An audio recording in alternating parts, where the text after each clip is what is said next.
What's up everybody, and welcome to today's quick video. Now, if you're a guy like me or girl,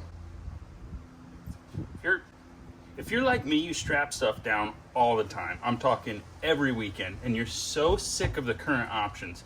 Maybe you don't think about it that much, but they really kind of suck. And on top of that, some of them are extremely dangerous. So I'm gonna go over the 4 types of ways to strap stuff down. That's right, I said 4 types of ways.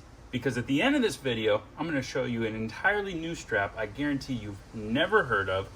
And I got my hands on one, and I'm really excited to show you. So let's go over to the truck and start strapping stuff down. Okay, so the way we're going to do this video is I'm going to go through all the different types of strapping options currently out there. I brought along a handy dandy little scale so we can understand what kind of tension we're getting and how well that tension is retained. The first option, I'm sure we all know, but I'm just going to briefly go over it, is the bungee cord. Now, I hope I don't have to tell you that bungee cords should be an absolute last resort.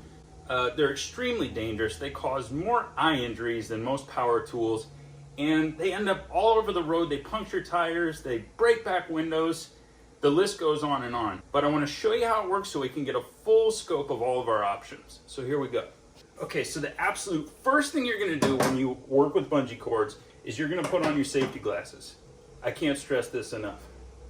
Now, this isn't a typical application, but for the sake of the video, I think this is going to help out a lot. So what I'm going to do is go ahead, I got my anchor point in the corner. I'm going to stretch this over as much as I'm comfortable with and hook it to my scale.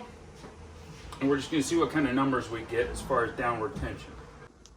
Okay, so here it is from my view, and we're sitting at about 17 pounds of tension.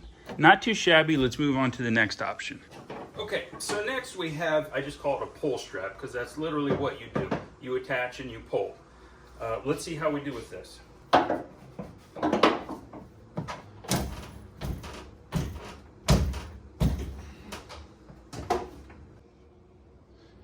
Okay, we're sitting at about 62, 64 pounds of tension.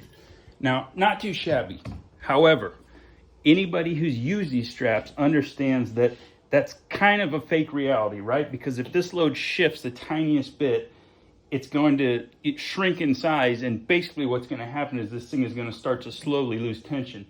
I don't recommend these for many applications, perhaps motorcycles, ATVs, something with some give and some sponge. That way when you compress or pull that strap, you really push down on that shock absorber, and that's really where your load is in that spring tension. Okay, so now we're going to move on to everybody's favorite and least favorite. And I say that it does both because it is the strap that's going to get the tightest. Don't get me wrong. However, when it comes apart like it has, it can send some people into a panic. I'll be honest with you.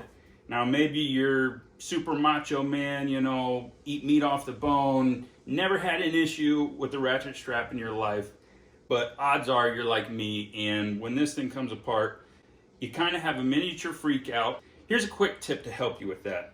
When this comes apart, picture this as Pac-Man, okay? When a ghost wants to kill Pac-Man, they come in the rear, all right? So they're gonna basically come in the back through that slot, and then they're gonna go right back out the back. And you don't go through the same slot. I don't care if you go below or above, but just go out the back somewhere in that vicinity. Hopefully you guys can see that. And now you adjust to your, relatively close length. So let's hook it up now. You want to take the dummy in first. That way you're not walking around the truck more than you have to. Now, kind of a delicate operation. You're just going to basically start eating. Go again.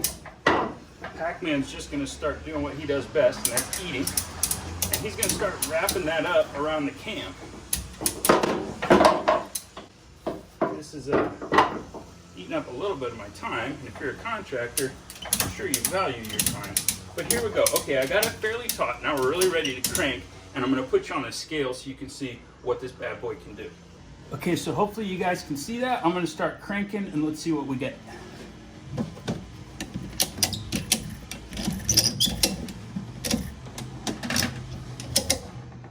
Okay, that's about as much as I'm comfortable with.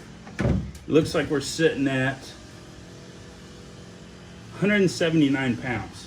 Okay, 179 pounds, not too shabby. In fact, very tight.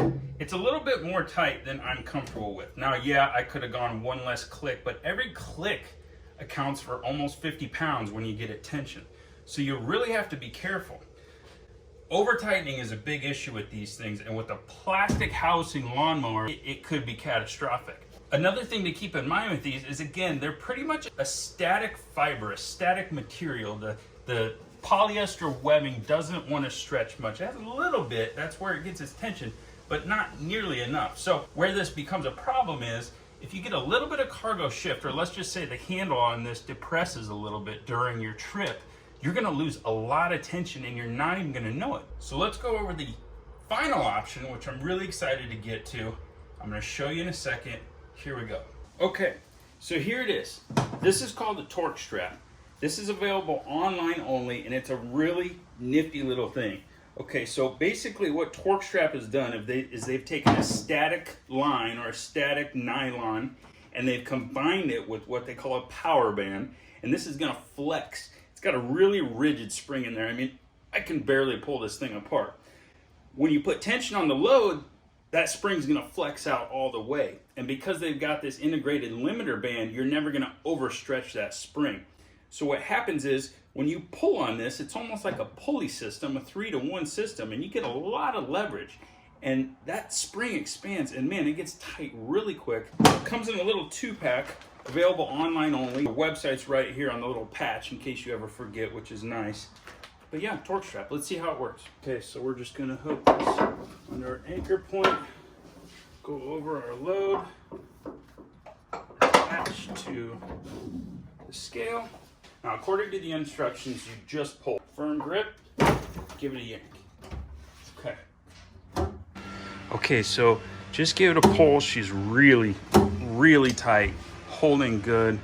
And we take a look at the scale, 132 pounds. 132 pounds, okay?